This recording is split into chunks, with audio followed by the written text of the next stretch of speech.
How's it going, everybody? I am Jason of Jason's Realm here, and today I am here bringing you guys a brief recap of Week 10 in the NFL. And without further ado, we'll just jump right into this. So up first, we have the Carolina Panthers beating the Atlanta Falcons 25-15. Atlanta, they just shot themselves in the foot with penalties. They couldn't move the ball and produce anything, and Carolina just full-on dominated that whole game. Up next, we got the Tampa Bay Buccaneers beating the Seattle Seahawks 21-16. And it was just sloppy play early on both sides. I remember watching that game. It was the first ever Munich game. It was a sloppy game on both sides. But Tampa Bay was able to open the floodgate with a touchdown. Got well ahead. Seattle tried to make a comeback, but came up short. And Tampa Bay was able to secure the game.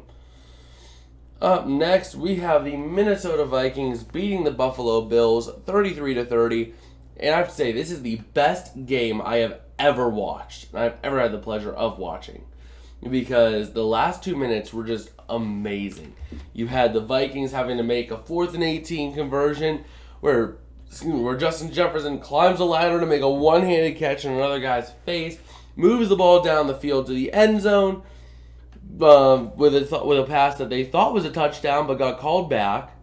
So then they proceeded to try to push the ball into the end zone with Kirk Cousins.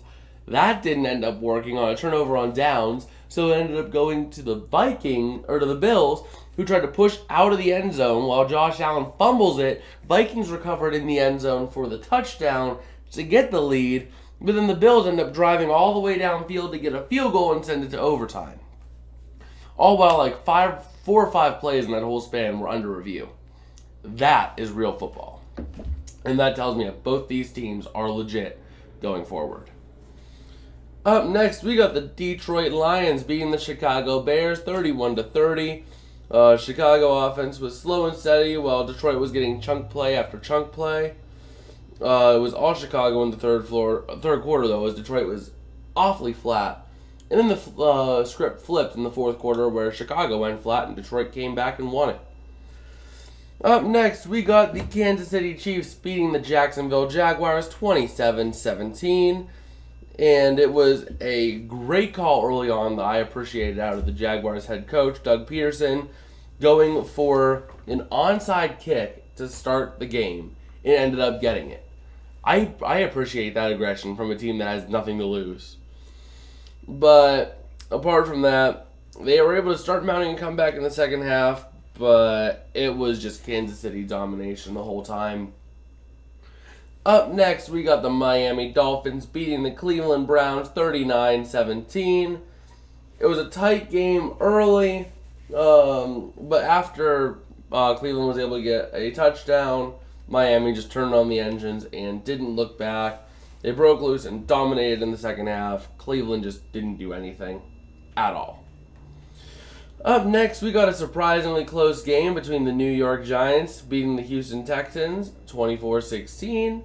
It was a slow, methodical game on both sides, surprisingly tight early, but then the Giants were able to slowly chip away and gain a lead that just kept on snowballing into a victory. Up next now, we got the Pittsburgh Steelers beating the New Orleans Saints 20-10. Pittsburgh was able to get going early, shutting down New Orleans, and then they collapsed at the end of the first half to have the game be tied at 10 apiece. And then the Steelers proceeded to go on the second half and just start dominating again, putting up a 10-0 effort in the second half to win. Up next, we got the Tennessee Titans beating the Denver Broncos 17-10. It was a really close game. Denver looked like they had a shot to win it the whole time. They got out to a 10-0 lead. But then Tennessee was able to make the comeback, go up 17-10, and Denver could not capitalize on their last drive of the game. Up next, we have the Indianapolis Colts beating the Las Vegas Raiders 25-20. Jeff Saturday is somehow able to get his first NFL win in his first game with that team. And he kind of deceived all of us by saying he was going to start Sam Ehlinger, and then Matt Ryan trots out on the field on Sunday, from what I heard. So really interesting choice there. Meanwhile, in terms of Vegas, it was just a meltdown on a game that it was ripe for the picking. That was probably one of the easiest games they were going to have a chance to win all year, and they blew it. And now they are in hot water, and Josh McDaniels needs to be fired. He's been sucking. Up next, we got the Green Bay Packers beating the Dallas Cowboys 31-28, and it was just a total Dallas meltdown in the fourth quarter. This game also going to overtime, but Dallas had won their previous 190-plus straight games. Now they have led by 14 points going into the fourth quarter, and they ended up losing this one because they choked it. Green Bay looked all right against Dallas, a contender, and Watson had a critical game for him, a breakout game for him in his rookie season that he needed, and it's long overdue. But now it's just total question marks for both teams. Are the Packers looking like they're going to start trying to make a comeback and make the playoffs? Are the Dallas Cowboys just going to completely melt down the rest of the year? We don't know. We have to wait and see what happens in the coming couple weeks. Up next, we got a game I don't want to spend a lot of time on. The Arizona Cardinals just decimating the Los Angeles Rams 27-17. It was a battle of the backup quarterbacks as both Kyler Murray and Matthew Stafford weren't active for the game. And it was just a total meltdown for the Rams. It was very winnable, and they just did not capitalize. They're not going to be able to do anything if they don't capitalize on these winnable games.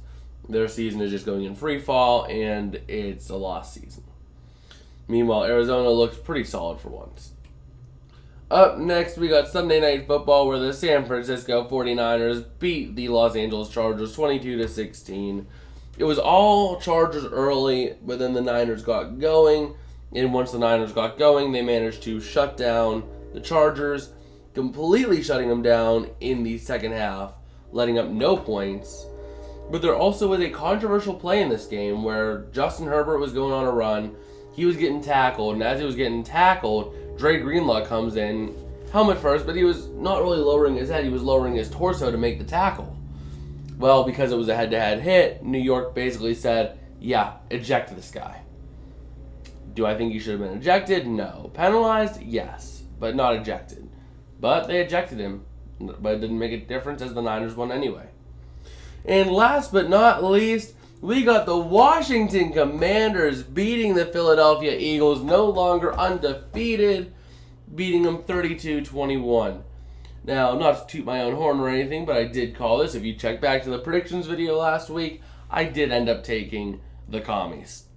But anyway, Philadelphia was unable to produce in the middle of the game, getting shut out in the second and third quarters. And, I mean, it just was awful for them. They got started early, but then they just fell apart. Washington was able to take a commanding lead early and just keep on snowballing that into a victory against an opponent that realistically did not or should have won. Which means Washington is well in the playoff picture, and we could very well see the NFC East be the first division in NFL history to send all four of their teams to the playoffs. I don't want to call it early, but we could see that if Taylor Heineke stays in for the Commanders. And I think at this point, even if Wentz gets healthy, you roll with Heineke. I mean, he's what, 3-0, 2-0, something like that right now? They've been playing well with him under center. Just give Heineke the start the rest of the year, man. So, yeah. That's all I have to say about the NFL Week 10. A lot of playoff shifts happening. No one has been eliminated yet, but teams are, doing their thing. But I guess at this point, if you like what you've seen, smash like, smash subscribe. All that helps us out a whole lot. It tells the YouTube algorithm to push our videos to new people, and it also tells us we are doing something right.